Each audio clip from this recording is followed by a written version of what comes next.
उत्तर प्रदेश में राहत की सांस लोग ले रहे हैं, लेकिन गणेश तिवारी मध्य प्रदेश को लेकर क्या अपडेट आपको नजर आता है मध्य प्रदेश में, खासतौर से क्योंकि वहां तो शादियों पर भी प्रतिबंध था कि शादी भी लोग नहीं कर पा रहे थे और मुख्यमंत्री शिवराज सिंह चौहान कई बार वो अपील भी कर चुके थे कि अभी कुछ दिन रुक जाइए, उसके बाद तमाम तरह की चीजें होंगी। अब ऐसे में अब अनलॉक की प्रक्रिया क्योंकि 1 तारीख से शुरू हो रही है, तो क्या कुछ उसको लेकर कदम उठाए जा रहे हैं, किस तरह की स्थिति है, क्या छूट दी गई है और कहां कहां पर अभी भी सख्ती जारी रहेगी? देखिए, निश्चित तौर पर मोहित, लंबे अंतराल के बाद अब मध्य प्रदेश की बात करें तो मध्य प्रदेश 1 जून से अनलॉक होने जा रहा है। ऐसे में निश्चित तौर पर सबसे बड़ी राहत की बात करें तो उन लोगों के लिए जो दैनिक जिनका डेली कमाते थे, खाते थे और तमाम तरह के जो ठेले लगाते थे, क्योंकि चूंकि अगर पूर्व की बात करें तो इंदौर भोपाल की बात करें तो यहाँ पर पूरी तरह से इन ठेले सब्जी वालों को भी प्रतिबंधित कर दिया गया था। तो हालांकि 1 जून से अब मुख्यमंत्री ने जो निर्देश दिए हैं, जो लोगों से अपील की है, मुख्यमंत्री ने दिशा निर्देश दिए हैं कि जहां भी 5% से कम आंकड़े कोरोना के आ रहे हैं वहां पर उन क्षेत्रों को अब अनलॉक किया जाएगा। लेकिन अगर अनलॉक किया जा रहा है तो हम यह नहीं कह सकते कि पूरी तरह से मध्य प्रदेश के उन जिलों को खोल दिया गया है, पूरी तरह से लोगों को स्वतंत्र कर दिया गया है। हमें अभी भी कई बंदिशों में रहना होगा क्योंकि कोरोना अभी गया नहीं है। तमाम जो गाइडलाइन है लोगों को पालन करनी होगी। रही बात शादी समारोह की और दाह संस्कार की बात करें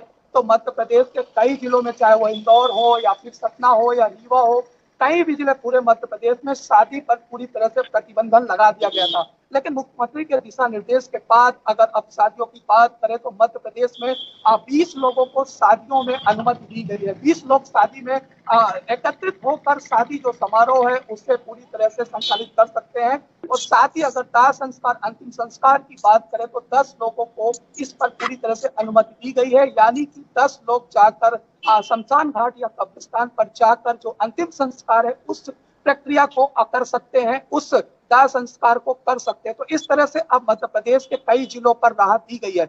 लेकिन अगर बात करें इंदौर भोपाल की बात करें तो हालांकि अभी भी वहां पर लॉकडाउन जो है, जिसको जो कयास लगाए जा रहे थे कि 1 जून से अनलॉक किया जाएगा, उसको लेकर अभी भी असमंजस की स्थिति बनी हुई है। हालांकि अभी यहाँ पर लगातार जो क्राइसिस मैनेजमेंट के लोग हैं, जनप्रतिनिधि हैं, कलेक्टर्स हैं, वो लगातार अभी भी मीटिंग कर रहे हैं, वहां पर निर्णय लिया जा सकता है हालांकि। लेकिन जिस कदर जो अन्य जिले हैं मध्य प्रदेश की, अगर बात करें 45 जिलों की बात करें तो जो छूट उन जिलों में दी जाएगी, हालांकि वो इंदौर और भोपाल में नहीं दी जाएगी। तो इस तरह से अब अनलॉक के लिए पूरी तरह से मध्य प्रदेश में एक बार फिर जो प्रयास लगाए जा रहे थे, हालांकि लोगों को अब कहीं ना कहीं राहत मिलने की संभावना है और 1 जून से दी जा रही है। लेकिन कई बंदिशें रहेंगे। अगर बात करें तो जो दुकानें हैं उनको 9 बजे से 2 बजे तक ही खोलने की अनुमति है, उसमें भी 50% ही दुकानें खुलेंगी, यानी कि ऑड और इवन मोड पर खुलेंगी। अगर एक दुकान एक दिन में खुलती है तो दूसरी दुकान जो बगल में होगी उसे दूसरे दिन खोलना होगा। खासतौर पर हम देखें जिस तरीके से दिल्ली की हम बात कर रहे हैं, उत्तर प्रदेश की हम बात कर रहे हैं, तो वहां पर एक थोड़ी राहत देने की कोशिश ये भी की गई है कि फैक्ट्रियां खोल दी गई, कंपनियां खोल दी गई, हालांकि उसको लेकर कुछ शर्तें जरूर वहां पर रही हैं। मध्य प्रदेश में खासतौर पर हम देखने की कोशिश करें, क्योंकि भोपाल में भी बहुत सारी फैक्ट्रियां भी हैं, तमाम चीजें हैं, इंदौर में भी है, यकीनन वहां पर भी दबाव होगा सरकार का कि वहां पर खोलने के लिए। लेकिन बाकी जगहों की हम बात करें, क्या वहां पर इजाजत दी गई है? इजाजत दी गई है तो किस तरह की शर्तें रखी गई हैं? सबसे बड़ी अगर मोहित जो प्रोडक्शन है उन्हें जो प्रोडक्शन है, जो जो कंपनियां हैं वहां पर अगर इजाजत की बात करें तो सबसे पहले सरकार ने जो साफ दिशा निर्देश दिए, वहां के जो वर्कर होंगे, कर्मचारी होंगे, उन्हें मास्क और सोशल डिस्टेंसिंग और सैनिटाइजर पूरी तरह से इस्तेमाल करना होगा। साथ ही जो अगर 100% की जो मात्रा होती है उसे कम करते हुए 50% ही एम्प्लॉय अभी हालांकि बुलाने होंगे ताकि वहां पर भीड़ ना हो। बिल्कुल एक बड़ी राहत भी कहीं ना कहीं लोगों के लिए होगी, बिल्कुल बहुत बड़ी राहत होगी, क्योंकि लगातार लोग इंतजार कर रहे हैं लंबे वक्त से। मैं राजीव एक बार फिर से आपका रुख करना चाहूंगा। राजीव तिवारी, तीसरी लहर को लेकर लगातार जो एक्सपर्ट्स हैं वो चेतावनी दे रहे हैं, आईआईटी कानपुर ने भी अपनी बात कही है, बहुत चेताया है उन्होंने, हमें सावधान रहने की जरूरत उन्होंने कहा है। लेकिन एक बात हम समझने की कोशिश करें, दिल्ली सरकार सचेत है तीसरी लहर को लेकर, क्या कदम उठा रही है? देखिए, बिल्कुल सही कहा आपने। यहाँ पर बात करें तीसरी लहर की तो तीसरी लहर के लिए भी दिल्ली सरकार निरंतर कोशिश कर रही है, क्योंकि उनको पता है जिस तरीके से उन्होंने दूसरी लहर के अंदर थोड़ी बहुत देरी की है, कहीं ना कहीं लॉकडाउन लगाने में भी देरी हुई थी और कहीं ना कहीं स्थिति को कंट्रोल करने के लिए अंदर भी देरी होती नजर आई थी। तो कहीं ना कहीं वो तीसरी लहर के लिए बिल्कुल भी कोई जोखिम नहीं उठाना चाहते हैं और इसीलिए लगातार कोशिश की जा रही है। यहाँ तक कि जो विशेषज्ञ है उन्होंने भी कहीं ना कहीं तीसरी लहर के लिए बच्चों के लिए घातक बताई है और इसीलिए दिल्ली सरकार निरंतर कोशिश कर रही है, मगर कहीं ना कहीं दिल्ली सरकार और केंद्र सरकार के बीच में जो तालमेल नहीं बन रहा है उसका खामियाजा जरूर भुगतना पड़ रहा है जनता को। जरूर हमने देखा भी पहली लहर में भी, दूसरी लहर में भी और तीसरी लहर में भी उसकी स्थिति देखने को मिल सकती है। अनुज कुमार, लखनऊ में आप मौजूद हैं, उत्तर प्रदेश में क्या कदम उठाए जा रहे हैं? क्या तीसरी लहर को लेकर योगी सरकार कोई कदम उठा रही है?